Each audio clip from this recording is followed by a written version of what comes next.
Hello everyone. We have finally reached the tier 10 German destroyer in this line of commentaries.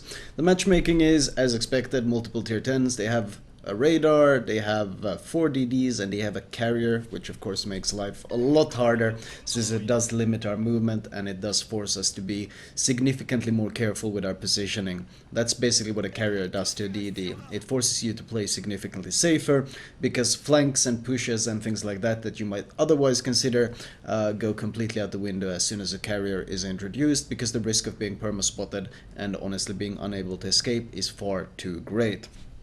I spawned very high north on Okinawa, so I decided to go A, even though in general I tend to avoid this capture point simply because if you go to this cap point, your team has a tendency to lemming and follow you here, and the best way to lose this map, the best way to lose Okinawa is for your team to start pushing A and pushing north around A. That's the worst thing. They don't even go through A, but they go north around A, and they basically give up all map control and they give up the entire map to the enemy, and then you get choked to death in the north. You can't really get out and you lose the game. So that's why I'm very hesitant about going A.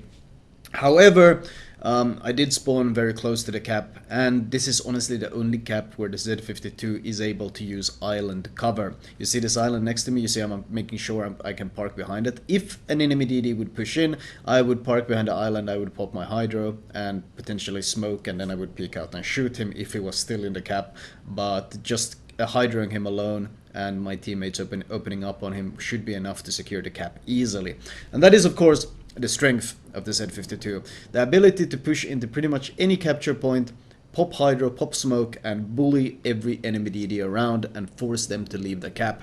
Unless they have a hydro of their own, or unless the enemy has radar, there is really nothing you can do about the Z-52 aggressively playing these objectives. As I was worried about, I already see battleships pushing through A, and I try to of course tell them not to, but they rarely listen. For some reason, battleships are convinced that going around A is like the best idea ever, even though it's like almost always loses you the game and puts you in a horrible situation. The enemy team has already kept C. B seems to be falling under their control as well, as a Baltimore is pushing into B. So that's going to be this game is already shaping up to be fairly rough. Looking at my teammates, we can see my Montana and my Kurfürst are both sailing away from the objective, sailing further into our spawn, and basically conceding map control as I speak. So this is already going to be a long haul game. I can tell there's no way this is going to be a quick win for us. It could potentially be a quick win for the enemy, but this is going to be a struggle. My Kagero is being no doubt radared by the Baltimore that pushed into the smoke. I don't know how he missed him moving in, but I guess he did. And that means Archegero is probably going to die, or yeah, there he goes, he does go down finally. I dropped some preemptive torps there since I know there's both a DD and a cruiser there, so I have a high chance of landing some torps. And in general, I want to be able to secure the caps as soon as possible. The Baltimore radar is still active. It seems like he's pushing in because he actually got me spotted there, so I just turned away. I don't know if it ran out or I left the range. It doesn't matter. I already have torps going in there, and that's a DD IGN smoke, which means it won't last long. In fact, I think he just got spotted because the smoke started fading, so I call target, and I even open up fire myself. I'm so far away that it's not really a big deal. Note that I installed a mod that shows the differences between my AP and HE shells very, very clearly. Because one of the things people often ask me is, when do you shoot AP and when do you shoot HE? And I figured the best way to show it to you guys, especially in a Z-52 that shoots a lot of both ammo types, would be to install this mod. So when I shoot AP, the shells are very, very, very clear blue, and when I shoot HE, they are very clear yellow. So anyone watching should have absolutely no confusion about the ammunition type I'm firing. Now you might notice there's a bit of stuttering going on. Basically, it looks like my ship is like freezing or rubber banding. I assume this is the latest patch that Wargaming has released, because this latest patch is a goddamn atrocity.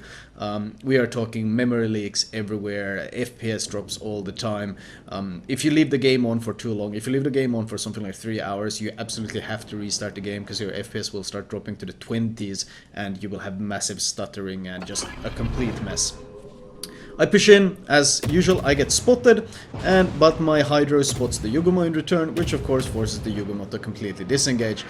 As soon as he has disengaged behind the island, I repair my engine, not before. I do get spotted again, so at this point I will pop my smoke, just to make sure that if this Kabas tries to push me, I don't want to fight the Kaba in the open.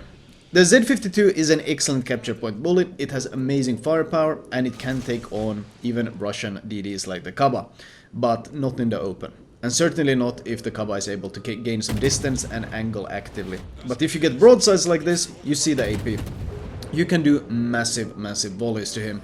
4-5k AP volleys are not shocking in any way, and you can easily get them. The Yugoma tries to push back and contest, which is of course stupid because my Hydra is still active, and this is the reason why whenever I see a Z-52 push into a cap, I just concede the capture point. I usually try to bait him into using at least his Hydro or at least his smoke, but as soon as those consumables are popped, that's when you disengage. Because taking the fight in this situation that he's in, he has no chance. The Hydra at tier 10 is significantly better than the Hydra at tier 9. I think the tier 9 Hydra has something like 4.7 km ship spotting. The Hydra at tier 10 has 5.9 kilometers. You do lose some concealment. In fact, the Z-46 has a 5.9 km concealment, whereas the Z-52 has 6.1. So you lose 200 meters of concealment, but in return you gain that amazing Hydro, and in effect a 5.9 km Hydro when you have a 6.1 km concealment means that whenever you're spotted, you can pop Hydro yourself and you will probably see the enemy DD that is spotting you with the Hydro. So DDs that normally have a huge spotting advantage over you, like the Yugumo and the Kagero that both sit around like 5.4, 5.5, with the Hydro they barely have any advantage at all. And that's one of the reasons why you're just so strong at pushing these caps, because you can equalize their concealment. You can make their concealment just as bad as yours simply with the power of this Hydro. And I am able to secure a second cap, but look at my teammates, look at the positioning of my teammates. My battleships are all still very far back in the north. My Hindenburg is forced to flee because, well, he has no damn backup at all from these battleships. And my Alsace and Richelieu thought it was a great idea to push through A and try to flank. Now the problem with this kind of flank is, of course, as I mentioned, the enemy has a carrier. You can't go on solo battleship adventures when the enemy has a carrier. Well, already going on solo battleship adventures is usually a goddamn bad idea, but if the enemy has a carrier, it's a goddamn disastrous idea, because, well, who's the carrier going to focus? The battleship sitting very far back with his teammates being covered by the carrier, or the idiot flanking battleship that tries to go for some sort of push into their spawn? Of course he's going to kill that idiot who's pushing alone. He's the easiest kill in the world. Now, we're already down. We are down 2 ships at this point, and, well, I've only done 24k damage, but on the other hand, I have 2 full capture points. I managed to secure A, and I managed to secure B. I got the, what was it, Kagero killed, or was it Yugumo killed? And right now I'm just trying to slow down their push, because if these guys are allowed to push into our spawn, well, then we're gonna lose a lot of map control. Luckily the enemy Luoyang is an absolute idiot. You might see the Luoyang if you look in the minimap, top right corner. The enemy Luoyang, after capping C, instead of pushing B and scouting for his team and getting the objectives and so forth, he did what so many DDs do. He started hunting the enemy carrier. Wow. That gets a little applause from me because it's so exceptionally stupid. So he's running around trying to hunt our Lexington, and our Lexington has actually been smart enough to not sit still in spawn, but actually moved with the fleet, so he's more than safe far away from the Luoyang, and the Luoyang won't have any chance of actually getting that carrier kill, and the Luoyang has effectively zoned himself out of the game, which is great for me because I'm the only DD left. All my teammates have died, so it's pretty much I'm the one who has to scout all enemy DD action. I'm the one who has to secure these caps. I'm the one probably who has to defend them as well. Apologies. And that means my hands are going to be full. I am getting some torpedo hit damage on these guys. These battleships trying to push in. And that's basically all I can do at this point. The problem is B is being contested and A is being contested. The Code Force for now is able to contest this cap, but that's probably not going to last too long because, well, he's being focused fire very heavily and my Yamato is still on an adventure in my spawn. My torps look very good though. Worth noting is that these German DD torps, they don't scale at all when it comes to tier. I think you get your first 14.4k damage torps around tier 5, tier 6, and that damage stays the same all the way to tier 10. What does happen, however, is that your reload becomes really, really obscenely fast. In fact, my torps just landed, and if you look, I already have my next set of torpedoes ready. You have, when you run my full torpedo build, which I greatly enjoy playing with, you have, I think, a 68-second torpedo reload time, and when AR kicks in, it drops below a minute. So every minute you're launching out these volleys of torps that are fast, stealthy. They don't hit the hardest, but it's a constant source of damage, and that means you are exceptionally good at stopping this kind of battleships trying to push into your spawn, trying to go on this adventure. However, in the time it took me to actually get this Kurfürst here killed, A has been capped. My Kurfürst has managed to die in B, and B is also being capped. So we were 4 versus 8. With that kill, we're now only 4 versus 7, with the enemy having full capture control. So this game is of course very far from won at this point. In fact, it's still looking extremely bleak. Luckily, the enemy Yamato is playing very, very safe. I guess he's afraid of me after he saw me torpedo both the Montana and the Kurfürst, stopping their push into her spawn. So the Yamato is kind of afraid. Of course, if the Luoyang was here, the Luoyang could be scouting for him and he could be pushing much more aggressively, but he's playing it very safe. So this is actually an opportunity for me to maybe try to get some of these caps back, because if you leave the enemy with 3 caps, it won't take long for the game to end with the enemy winning. You basically, you can't allow it. You have to push in, you have to get something done, and in this case I'm gonna be charging right into B. I know there's a Kaba there, I know there's a Richelieu there, but if I manage to get close enough to the Kaba, once again, I have something no other DD, well, except the Luoyang, no other nation's DD really has, and that is of course hydroacoustic surge. So I'm gonna sneak in as close as I can. I'm looking where his shells are coming from. I want to be able to catch him completely by surprise. I don't want to pop hydro yet. If I pop hydro now, he knows I'm here. They kind of know because I'm contesting the cap. I pop my smoke, I slow down. I will get spotted, but that's the same exact moment that I activate hydro, and the Kaba is caught completely off guard. You note that I'm shooting AP, of course. I want to aim for that thick armor so I can arm the shells, and there you see those 3.5k volleys, and that second volley should easily kill him. So I managed to kill the Kaba, and now the Richelieu is stuck basically next to a smoked up DD. His decision is to rush me, which, well, he doesn't really have too many good options because my Montana is finally pushing in. My Yamato is still very, very useless. My Yamato, instead of pushing into A and actually contesting the cap, is deciding to sail north around A. I don't know what it is about this map and battleships going north around A, but it just seems so very common. Note that I only launched one of my torp volleys. I have both available, but I only launched one, and that's because in case this guy makes some sudden dodges, maneuvers, whatever, and these torps miss, then I have my second one as a backup. And that's exactly what he did. He made a huge maneuver, so I'm saving my second volley for when he gets closer, so there's absolutely no chance of missing those torps. He's focusing heavily on me though, which is of course amazing for my Montana, because my Montana just gets free target practice on this guy. I finally get spotted because he's close enough that my firing penalty kicks in, but at this point my torps would have easily killed him, and in this case the Montana actually gets the kill. So I kind of served that kill on a silver platter for our Montana, but I'm perfectly okay with that because we needed the points. And now we're finally going to get a cap in our favor. The game is still very much in the enemy's favor though. They have 800 points to our 500. They still have a huge cap advantage. They're generating points from 2 caps. We're not generating any points at this moment. So we have our hands full.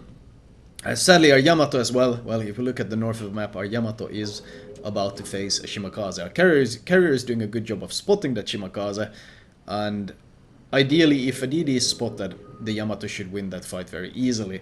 But this is the kind of Yamato who's been hiding in spawn all game and thinks it's a good idea of going north around Okinawa. So let's just say that my expectations are not very high. Technically, I could turn on my AA and help shoot down these planes, but I have a Montana next to me, and it's Lexington planes. So honestly, I pretty much expected those planes to almost die instantly, which is exactly what they did. But still, I think I could have turned it on and shot them down, because I was plane spotted anyway, so might as well provide a bit of assistance.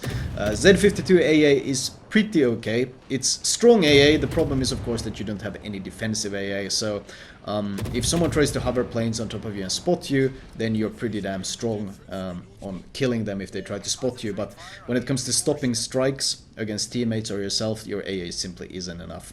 My Yamato is, in fact, going to contest this Shimakaze. I think he was pretty much full HP. The problem is, though, it's a tier 10 battleship player, and he does die to the Shimakaze. So now we're down. Now we're really far behind. It's a 3 versus 3. Luckily, though, this Friede Grosse appears to be AFK.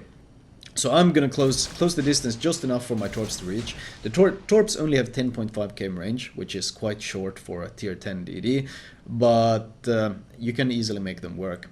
And dropping some torps on him, and I do want to shoot at him. I do want to get some fires. We need that kill. At this point, I'm not even looking at him as an AFK player. I'm looking at him as potential points that we need to have a chance of turning this game around, because we're still down so many points, in no small part thanks to some very questionable moves by my teammates at this point. When I'm close enough to the cap, I start opening up fire. I start opening fire and I start smoking up. So the idea here is, of course, that I'm able to shoot at this guy. At the same time, I'm also able to capture C from within the smoke.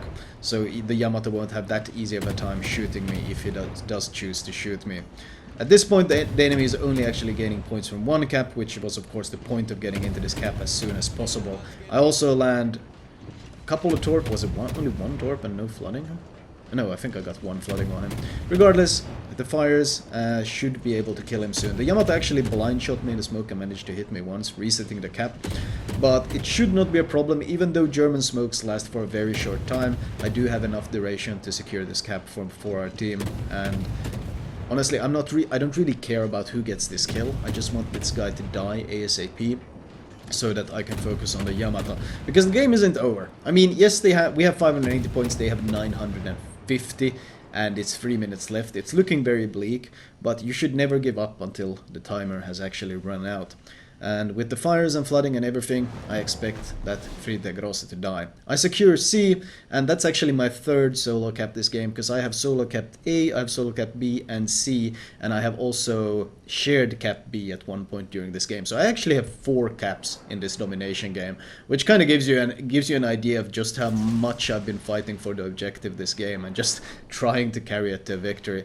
My damage stops ticking suddenly, which is surprising because it was a flooding. And when we look at the Friede Grosse, we realize he's actually come back. He's been AFK for 18 minutes, and this moment, when we're just about to get the kill and win the game, he decides to come back from being AFK, when the enemy has 985 points. So I call target on him instantly. I need my Montana to kill him. I can no longer deal with him. My Montana has to get that kill on that Friede Grosse. Luckily, the Friede Grosse, if you look at the minimap, is actually turning broadside to my Montana, and my Montana is able to finish him off and get the kills. So with pretty much 10 points to spare, we actually do manage to still keep the game alive. I'm shooting AP at his superstructure. At this point, I'm kind of playing distraction, honestly. I want this Yamato to shoot me. I want him to shoot me instead of shooting my Montana, because my Montana has no health left. My Montana is almost dead at this point, and if my Montana dies, the enemy gets enough points to win this game. So I'm keeping constant attention on myself. I'm dropping torps, I'm pushing the flank. I want this Yamato to give broadside to my Montana, because he's trying to angle against my torpedoes. You saw the health on my Montana, he has almost no health. So I'm just playing bait at this point. Sadly, the Yamato does not turn and shoot me. He still wants to shoot the Montana, which is the smart choice. However, that's my cue to rush in. And once we get this close, I switch to AP. Note that I'm shooting intentionally at the bow. If the bow is not saturated, you can get massive penetration damage. As you see, I'm dealing 6k AP per volley. I launch a set of torps and more AP going in on that. The bow is eating massive damage, and once I'm far enough behind it, I can no longer shoot the bow. I go for the stern instead. I'm not going for that belt armor, 5k AP, and another 6k AP on the stern, and my torpedoes kill him, and my Montana was down to something like 1k health. And with that extremely important kill right at the end, we do in fact manage to secure the victory on a game that was 4 versus 8 with no caps at one point. So quite a significant comeback, and it would have been hard to do in almost any other DD except the Z-52. Because the Z-52 is a very self-sufficient DD. You can push into these caps all alone and you provide your own cover, your own firepower, and your own spotting in the form of hydro. So you're kind of all in one. Of course you have weaknesses like large size and weaknesses to carrier drops and so forth, but the things that you do in the Z-52 you do extremely well. 4 kills, sadly no Kraken, 11 torp hits, a lot of capture points, and in fact if we look at the team score, 2.9k base XP. The Montana that pushed in with me, who we kind of helped each other honestly towards the end there. He also gets a nice chunk of XP for his performance, which makes me pretty pleased. Not surprisingly, our heroic flanking players who went north of A and pushed through A and all of this, of course, don't have much XP at all. Not very surprising. Play stupid games, win stupid prizes. Anyway, detailed report wise, my damage, well, only 96k from torpedoes. And that's kind of a thing with this ship, isn't it? It is a hybrid. You can get a lot more torpedo damage, mostly because your torpedo reload is so extremely fast, but the gunpowder is also there, and the gunpowder is monstrous. So usually it tends to go pretty 50-50, and this game does kind of show it. I mean, we have a bit of inflated fire damage, mostly because we had fires burning on that Friedrich Grosse that decided to come back from being AFK. So I'm actually not sure if I got a flooding on him or not. I'm sure someone in chat will call out, Flamu, you actually didn't get a flooding. What are you talking about, you idiot? I'm sure someone will mention that, so that's perfectly fine. Anyway, let me show you guys my recommended build for this ship. Right, as usual, I'll start with the modules. Honestly, the torpedo upgrade I think is very stupid on the ship because it's just a straight up upgrade. There is literally no downside in getting the torp upgrade. It's one of those cases where they felt for some reason they needed to add another XP barrier on the tier 10. I don't understand it, but you should absolutely get the torpedo upgrade whenever you can because the torps are faster and they travel further. And they have no downsides. So there's literally no reason not to get the Steinwall upgrades. Consumable wise, same as earlier, priority should be premium smoke, followed by either premium repair or premium hydro. Both are very, very important. Once again, when I say premium, I mean you should pay for it with silver credits. You shouldn't pay for it with doubloons, because if you start using doubloons on consumables, you're gonna run out real fast. Upgrade wise, main armaments mod 1. I do have enough. Note that this is on my EU account, so I have enough engine boosts to spare, so I have no issue running one of those on the Z-52. If you don't have an engine boost to spare, then just run the propulsion mod 1. That is perfectly fine. AA range, because your AA is actually quite good at this point, and the other two upgrades are kinda pointless. Now, I say AA is quite good, it's decent. You will harass planes, but honestly your power to actually shoot them down and stop strikes doesn't exist because you don't have defensive AA, but if they do hover planes on top of you and you do turn on AA, then you can start shooting them down after some time. So this helps that part at least a bit. Faster rudder shift, better concealment, faster torpedo reload. Same as on my Z-46, we're working towards that torpedo reload build, which you saw me use quite effectively. Just being able to spam those torps every minute is so very, very powerful. Captain perks wise, I have, well, preventive maintenance, last stand, survivability expert, and concealment expert. That's the bread and butter of every DD.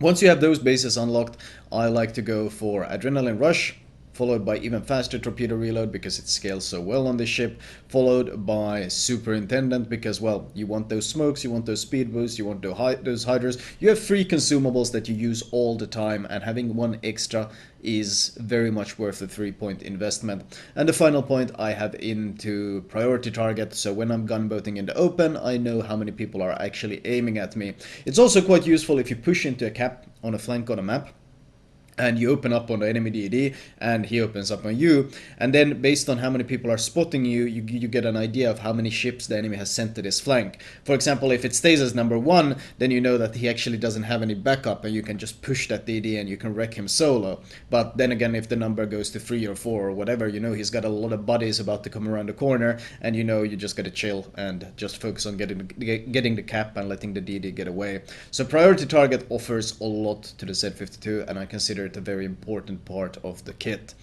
Flag wise, pretty straightforward, I would say. The basic DD flags, which is speed flag and detonation flag, and once again, because we have so many consumables, we want to cut down on their reload. November Foxtrot is amazing. And other than that, you kind of run whatever you want. I run a lot of XP boosting flags, but if you want better scores, you can run the fire chance flags as well, because your base fire chance is 7%, so slapping both of these on would bump it to 8%, which is a nice increase considering how low it is to begin with. But those are small additional things. Personally, I just go for the XP and the money, not that I really need either, but might as well use 8 flags since we can actually slot 8 flags on the ship. Anyway, that was my Z-52 commentary, and that was kind of my German DD line covered. We did kind of skip the Mars, but the Mars doesn't really differ that much from the rest of the line. You play it pretty much very similarly. In fact, the German DD line plays very similarly throughout the entire line. It's a hybrid line with fast torpedo reload, fairly low torp damage. It gets lower the higher you go, since everyone else scales but you do not. On the other hand, your gun power gets exponentially stronger the higher tier you get, and your Hydra gets exponentially stronger. So the German DDs are the definition of capture point bullies. They push into a cap, and unless you have a radar to counter them, you just gotta concede that cap to the German DD, because no one else, if you don't have a radar to get rid of him, no one else can really take that fight. If you try to push in with a cruiser, well, you get spotted earlier by his Hydra, you get torped, and then the enemy team focuses you. It's just a nasty situation, and that's what the German DDs excel at. That is their strength. Bullying capture points, the ultimate capture point contester, which is probably why Z-52 is one of those few DDs that we actually see in competitive clan wars. The Yu Yang, the Gearing, and the Z-52 are kind of the holy trinity of 3 DDs that we see in competitive clan wars a lot, mostly because they all share the same strengths, which is they are excellent at winning games. Anyway, that was my Z-52 commentary. I hope you guys enjoyed it.